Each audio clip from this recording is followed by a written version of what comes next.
evening, and welcome to Copperfields Books virtual event with Yvonne Horn. My name is Jamie Madsen, and I'm the Marketing and Events Coordinator here at Copperfields Books, and I'll also be your host for the evening.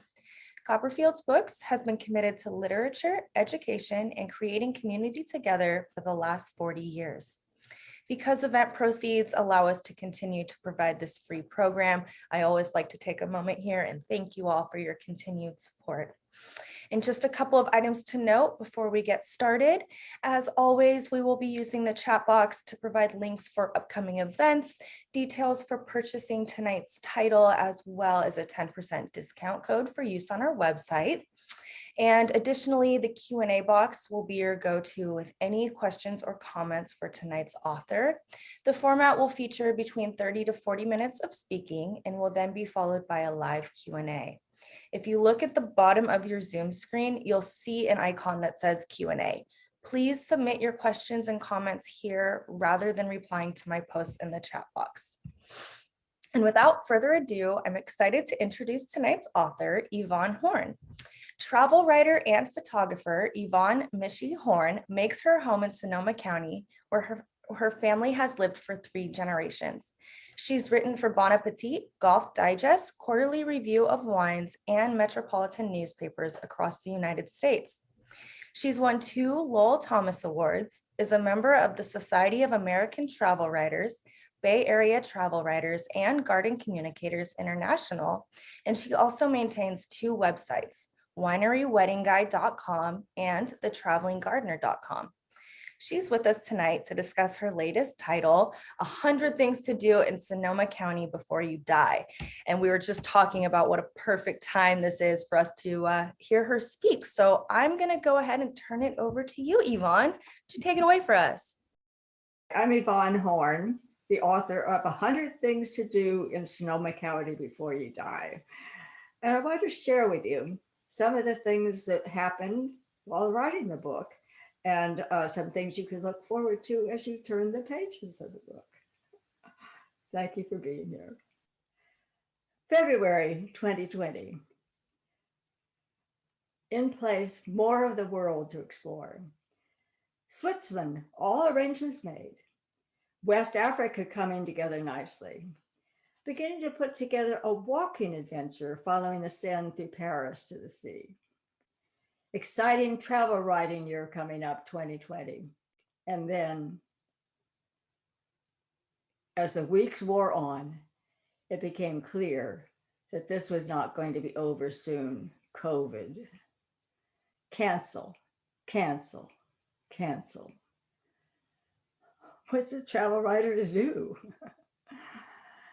Reedy Press to the rescue, with a gap in his popular 100 Things to Do in, well, wherever series. 100 plus titles in all, but Sonoma County was missing.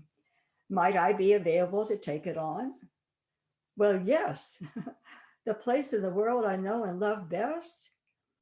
No matter where in this wonderful world a writing assignment takes me, I come back to Sonoma County, where 3 generations of my family have called home. Luther Burbank's famous quote rings in my ears: the chosen place of all the earth, as far as nature is concerned. Yes, agreement signed. I began my to-do list. Following Reedy's format of guidelines, I knew that the book was divided into 5 categories: food and drink, music and entertainment, sports and recreation, culture and history, shopping and fashion.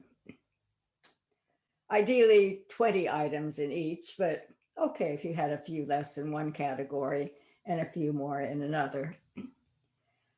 From the start, I knew that I wanted this book not to be defined as wine country. Yes, Sonoma County is that. Oh, but so much more. Choosing what to include, I looked for to-dos that had a story behind it. Take 61 in the cultural and history category, titled Visit All 21 California Missions in One Day. The story? Well, when the missions were established, each was spaced a horseback ride apart. starting south in San Diego and heading north to the final Mission Solano that probably many of you have visited here in the town of Sonoma. Well, in 1939, all 21 missions were showcased at the World's Fair on Treasure Island, exquisitely crafted and meticulous, built to scale miniature. Well, those miniatures came up for sale in 1998 in a piece-by-piece auction.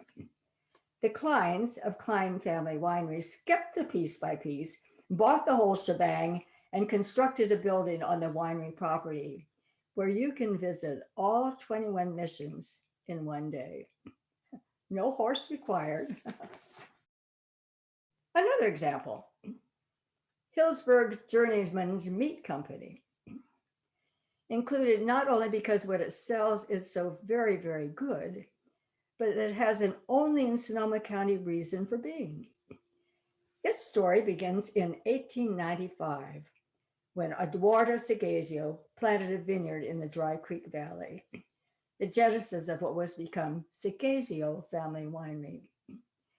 Eduardo had brought with him from Italy a love of sausage making that turned into generations of Segasios gathering with family and friends for wine-fueled sausage making parties. Oh, it was such fun. I was invited to one.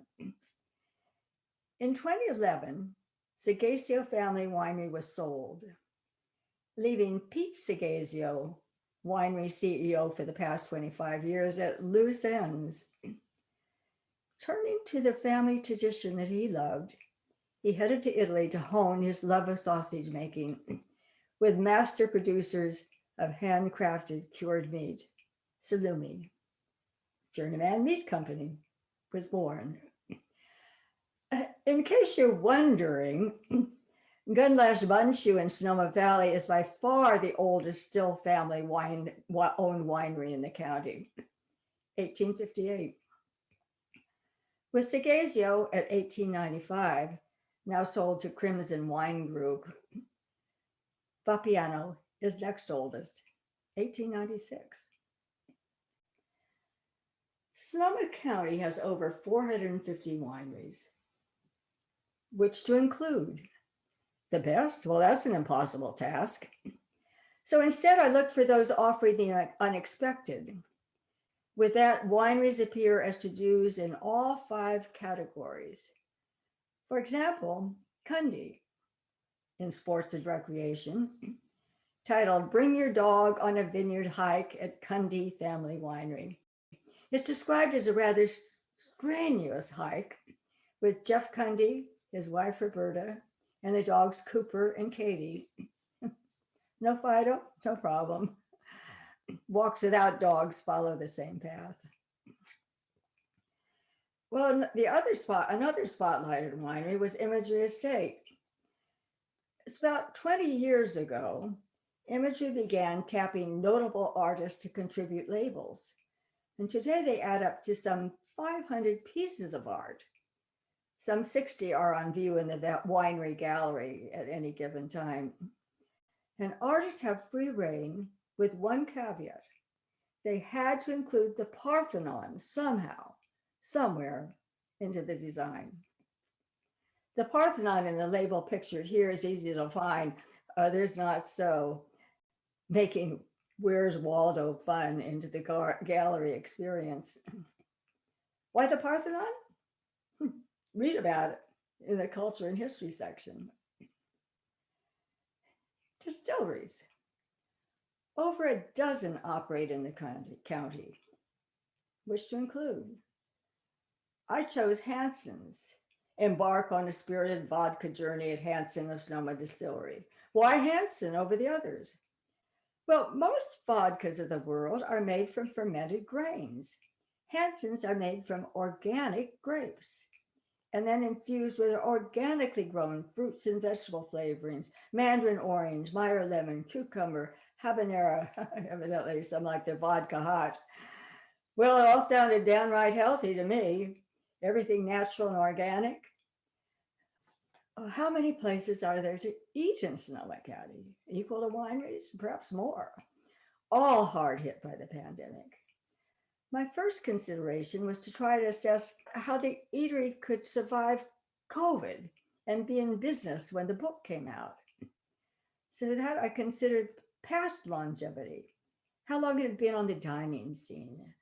Then how nimbly was it responding to those ever-changing restrictions? And along with that, in what way was it unique?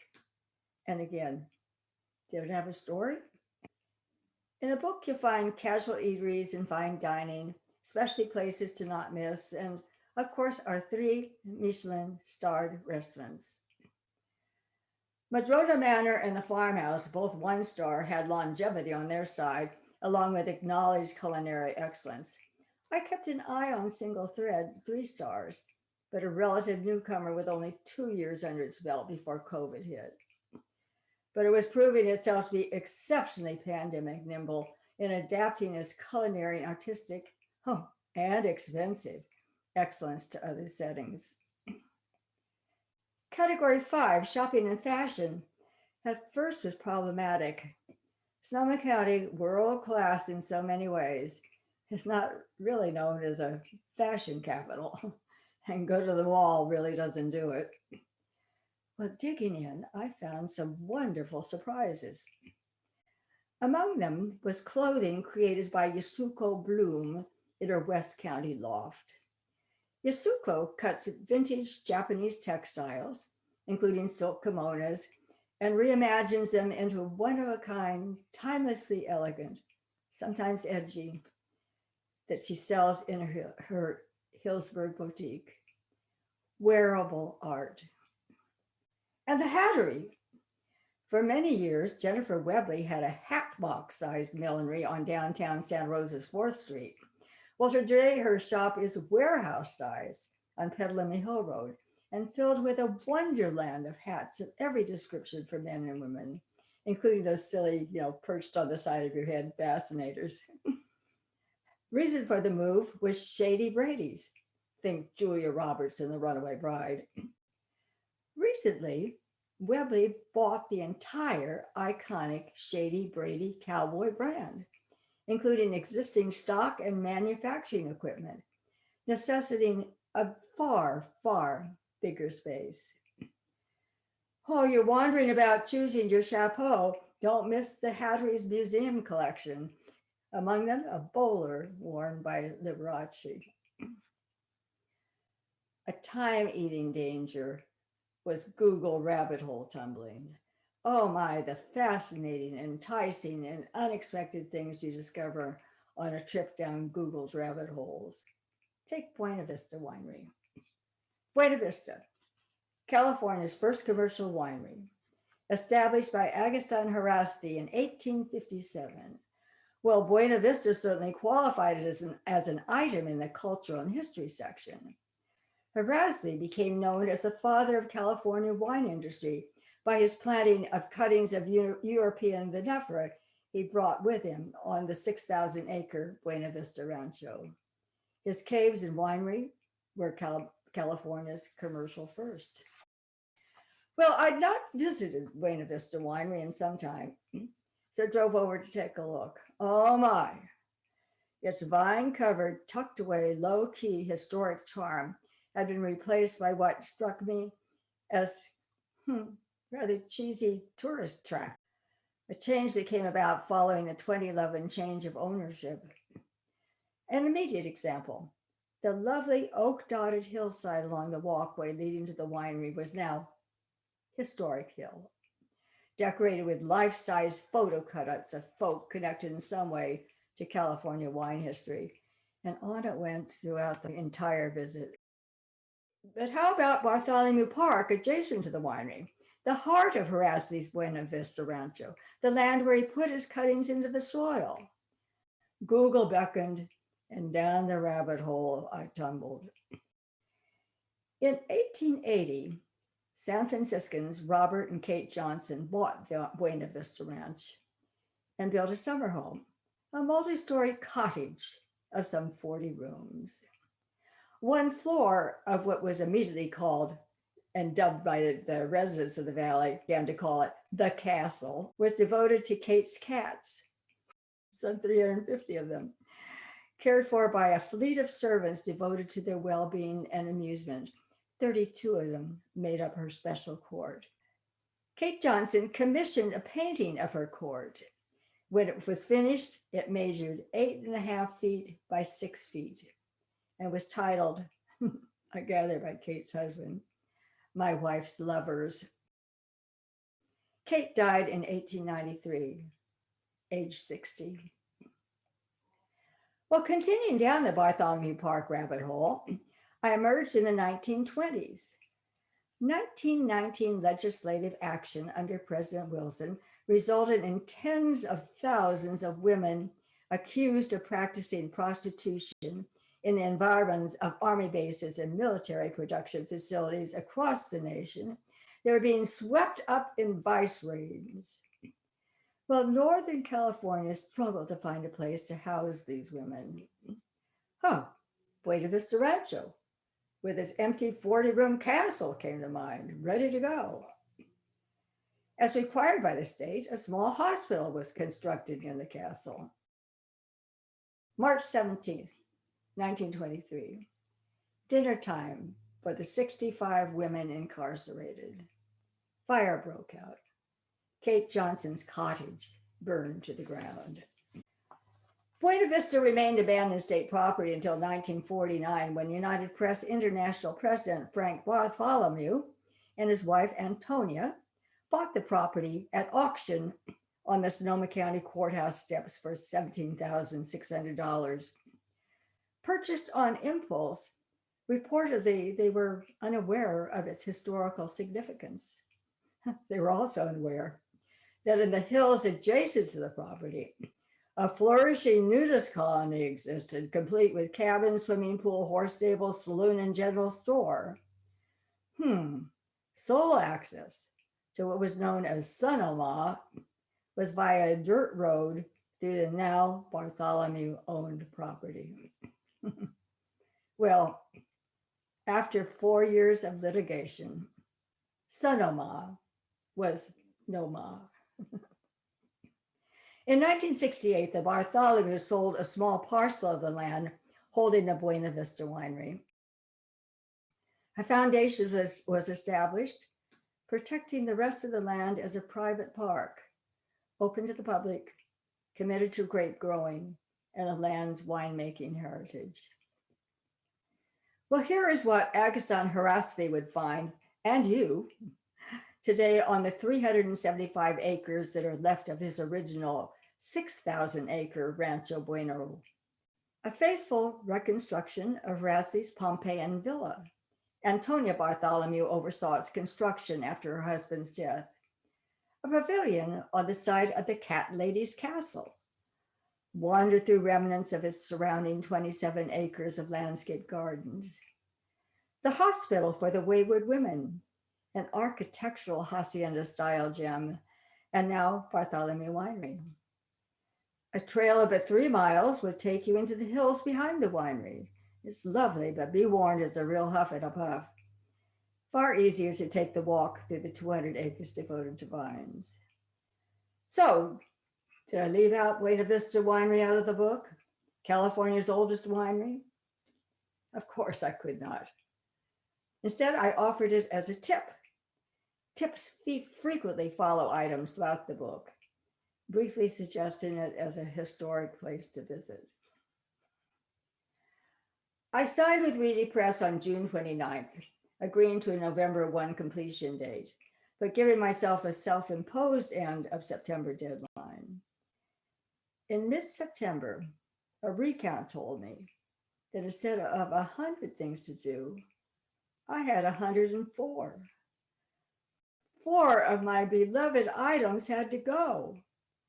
Well, reluctantly, those 4 went into the 100 things discard files. Still more work on the book to do. Arriving at itineraries, Rita suggested some, but allowed leeway. I came up with 8. Rita had strongly suggested seasonal, but seasonal doesn't apply in Sonoma County. Most to-dos were seasonless or span seasons. More meaningful, since the book was covering such a large and diverse area, was What might one do if they were headquartered in, say, Hillsburg or Sonoma, Sebastopol, Santa Rosa, Petaluma? Petaluma? That's when I discovered that I'd not included a single Petaluma item in the 100. Sonoma County's second largest city. Petaluma, how could I miss a downtown that in its entirety is a historic district? The old adobe with its compelling early California history. McAvoy Ranch, not only a winery, but the largest producer of organic olive oil in the country, perhaps the world, and more. Oh, even more of my items had to go in the discard file. Off the book went for copy editing, fact editing, correcting errors of punctuation and spelling. An email arrived. The copy editor had discovered sentences in one of the items identical to something she'd found in a published work, linked to the work provided. In my reply email, I wrote that, yes, she was right. I had copied the sentences word for word because I liked them, so I used them. But did she realize that the article, a story that had appeared in the San Francisco Chronicle, had been written by me? Yes, they had noticed that. But would I please freshly rewrite? Done. It had never occurred to me, is there such a thing as self-plagiarism? A Google search said yes, giving most examples from academia. For instance, if you've written an assignment for, say, your English class that fulfills the subject matter on a history class, can you reuse it? The answer is no. Unless, I guess, presumably, yes, the professor, if it's okay. Another example, can you use data or ideas from your master's thesis in your PhD thesis? It's plagiarism, but the original work is not cited. Well, the item in question appears as pamper your feet with boots made for gawking at the apple cobbler. On Sebastopol's Main Street, Michael Anthony Caracci is not in the business of cooking up the Gravenstein apple-inspired dessert. Instead, he creates exquisitely beautiful and comfortable, handcrafted Western-style boots. I'm often asked if I'd actually done 100 items in the book. My answer, there are 2 I'll never do, and perhaps a third. One is deep sea fishing, catch your own seafood dinner on a charter out of Bodega Bay. Oh, while I've never been thrown up over the side seasick, bounding over the bouncing blue makes me, well, just downright cranky. And I'll never zip through the redwoods on a canopy zipline tour. I did it once in Costa Rica and vowed never again. Good grief, I don't even like escalators. And I'll probably never dine at Single Thread, unless someone out there with a jam-packed wallet and a taste for exquisite dining is in need of an appreciative table companion. Now, the only thing for me to do was to wait for the April release date for the book.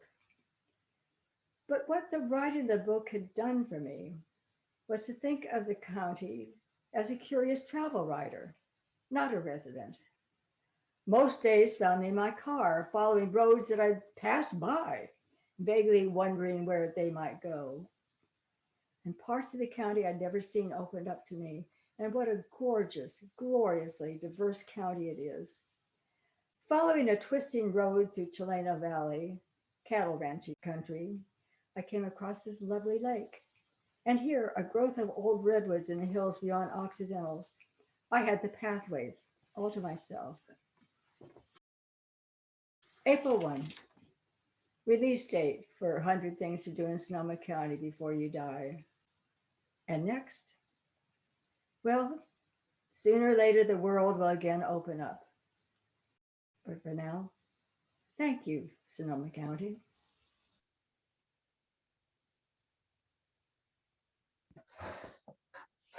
Thank you so much, Yvonne. That was wonderful. I really enjoyed it, and I'm getting lots of feedback here. Patricia says very interesting selection of highlights and pictures. So thank you for all the feedback. And we do have a couple questions. Can I fire them off to you? Sure. All right. Right. Rosabelle is wondering, can you talk about the establishment where you can bathe in water without or with cedar shavings? Oh, that's Osmosis? Yeah. osmosis over in Freestone. I'll go ahead and put the link in the chat. Okay, let's get to another question here. And this is funny because Yvonne and I were talking about this earlier. Who painted the painting behind you? I wish I could remember his name, and I can't make it out. A number of years ago, I can't remember who was doing this contest, but local artists doing pictures of Sonoma County. And then they put them on postcards and put them for sale or something. But this man was one of the winners. And this is Taylor Mountain in back of me. And I grew up on Taylor Mountain. So it's very dear to me.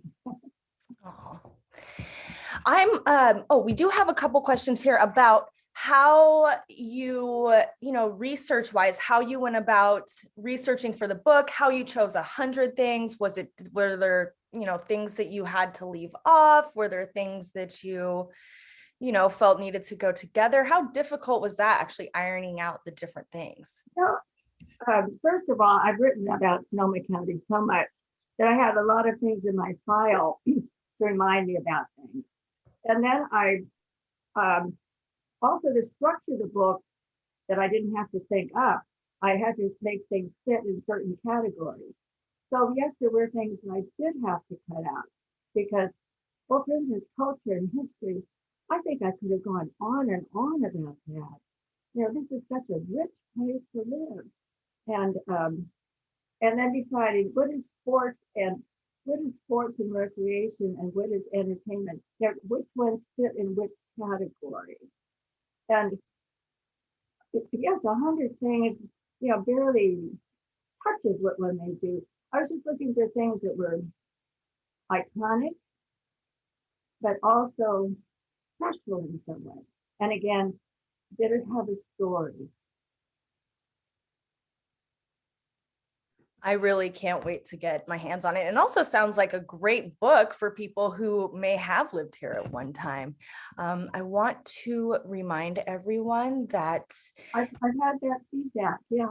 Oh, did you? I think it's as good for locals as it is for visitors. Yeah. Great. We have a comment here from Jennifer. Hello from Kentucky. Love this book, especially since my mother is the author. Oh. I'm looking forward to visiting many of these places on my next visit. Oh, that's sweet, Jennifer. So the question I like to ask every author, what are you working on next? I know this is kind of, something your first book, but any kind of part 2, are you going to add to your list at all? Or are you going to try and go out and do as many of them as you can and write about them? Well, I'm anxious to revisit some of them that I wrote about. I think my travel writing is going to pick up again sooner than we think. I think things are looking much brighter in the last few weeks. One interesting thing I did, and I'm writing about now for a magazine that I do write for, I virtually walked Hadrian's Wall. I got a medal for doing it. So I virtually walked the wall, but yet I actually walked it in the regional parks and the parks and the trails all around Sonoma County. And then my Fitbit put me along the Hadrian's Wall. I got a medal for doing that. Wow. There was some virtual travel that happened. Yeah. Carol is wondering, do you have a website where you share the places that didn't make the 100 cut? Or, No, and I will never tell anyone which ones went out because I don't want anybody to feel badly. For the second edition, if someone does. Say that again. I'm sorry. That could be for the second edition if somebody does it. Exactly. Carol also said she's keeping a copy for my guests who visit. That's a good idea, Carol. Yeah, she says, even though I grew up in Sonoma County, there are places I haven't visited or would like to revisit. Thanks. Well, I will do the canopy one and the zip lining and get back to you. Sounds great. I want to thank everyone for joining us tonight. And I want to thank you, Yvonne. This has been such a wonderful and warm event. Again, I will be sending out an email tomorrow to all of you that will include a link to rewatch this recording. It will include details for where to buy this, the 10% discount code. And yeah, we'll have my contact information if you want any feedback or have any questions. So feel free to reach out. And Yvonne, thank you so much. Do you want to go ahead and take us out this evening? Well, it's been such a pleasure to be here and learning experience for me as I try to do PowerPoint and Zoom. And so thank you for your patience. And I just really, I really enjoy going through and revisiting the book myself. So thank you for that. That's great. Well, you have a nice evening and hopefully we'll get you back in person real soon. Thank you. Love to do that. Okay, bye.